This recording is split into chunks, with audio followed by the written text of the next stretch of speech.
Let's talk about how to turn your weaknesses into your greatest strengths. Now, the very first thing that you can do that I have personally done myself whenever I feel like I've sucked at something is to simply outsource to somebody who knows this way better than me. Outsourcing, delegating, building a team, all of these things are essentially the same thing. They're saying, hey, I'm not great at doing this, or it's not something that I should be focusing on. Therefore, let's bring in the experts. Let's bring in somebody who loves doing this stuff and is really, really good at it. That's what I'm talking about in today's vlog. So there's 5 ways to go about turning your weakness into one of your greatest strengths. The first is to outsource. Simply hire somebody that is better than you at the thing that you just dislike doing. Now, I'm sure you are pretty incredible and that you can do a lot of things, but nobody in the world expects you to be able to do everything perfectly. And if you expect that of yourself, you are just setting yourself up for failure. I personally know what I'm really good at. I know what I can improve on. And then I know areas that I just am never going to enjoy, never going to be really, really good at, and frankly, shouldn't be working on. And those are the things that I delegate. I delegate them to team members that I already have who are rock stars, or I hire somebody new. Now, a lot of people push back at me on hiring somebody to join their team or to help them in their personal life because they think they can't afford it. They think that it's going to take a long time to train that person up to do what they need, and they just genuinely don't want to go down that path because it seems like a lot of effort, and it's easier to just keep doing the stuff themselves day after day, week after week, even though they really dislike it.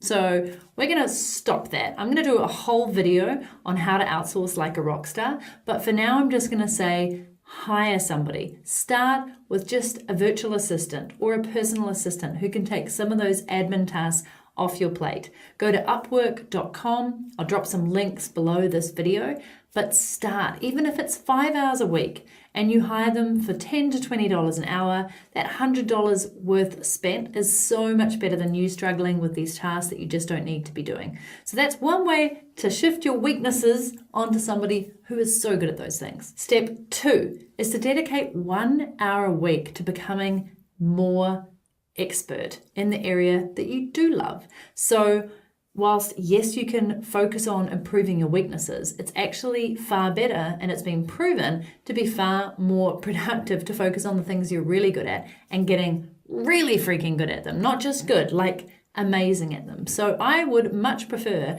to spend an hour learning something that I'm interested in and already good at, and really working towards becoming an expert in that or mastering it so that I can share it with others, rather than focusing on something that I suck at and just getting a little bit better than mediocre.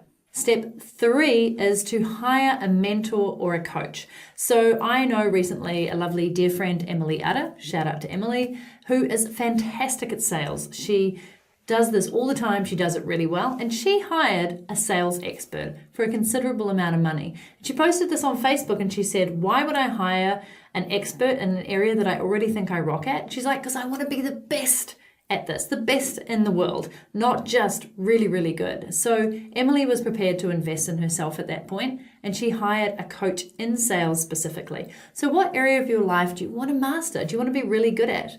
And how are you going to get there? Apart from reading books, going to courses, going to events, it's hiring somebody who has already mastered that area. A coach, a consultant, an advisor, a mentor. Just invest in yourself. Do it. Step 4 in mastering your weaknesses is that once you've solved the particular problem you've had, maybe using those 3 steps I've already shared with you, is to teach others how to overcome it. So one of the best ways to get rid of your weaknesses is to share how you overcame it or what you did to minimize your weakness and focus more on your strengths. Now, I've got a great video coming up where I'm talking about the power of habits actually, because strengths are one thing, but even people with amazing strengths will not succeed if they don't have the right high performance habits. More on that in another video. But always, always share your knowledge. If you've gotten ahead in some area, if you think that you've mastered something, somebody is going to want that knowledge. So teach it to them. Become the master in that area. And I know so many people who have overcome a weakness, like maybe they're terrible with their finances and they've actually figured out a way by hiring experts and going to the right people and getting an accountant on board or a financial advisor, that they have now actually mastered their finances in the best possible way, and they share that knowledge with somebody who's right back at stage one of where they started several years before when they were financially struggling. So it's a really beautiful thing to be able to give. And the fifth step is to partner with somebody who is an expert in that field that you feel you're not as strong in. So, for example, if in your business you're just not strong in the development side of things and you just don't even want to be developing or coding, then you could find a really great partner who absolutely loves it and is amazing at it, so you can focus on the other part of the business that you love doing. So by partnering together, you're helping each other.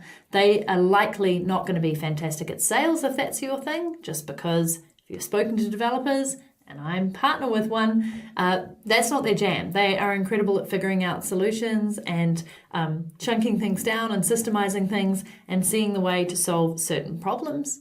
But marketing, sales, people-to-people relations, not always their jam, typically. They love computers more than they love people. But it's true. If that's offensive, by the way, just pop in the comments below if you're a developer or a coder who just loves socializing, who loves sales, who loves marketing. I would love to hear from you. I really would. So those are 5 steps to overcoming your weaknesses and turning them into your greatest strengths. Note that not many of these tips that I shared required you to be working on improving your weakness all the time. I do actually think that is not the best use of your time ever. You have so many skills, you have so many talents, so focus on improving those and sharing them with the world.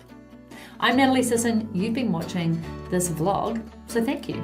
And if you like it, there are plenty more awesome vlogs that have come out and that are coming up. And so the best way to stay up to date is simply to hit the subscribe button right here. Subscribe to my channel so you get the fresh videos the minute they're released. Thanks so much for watching.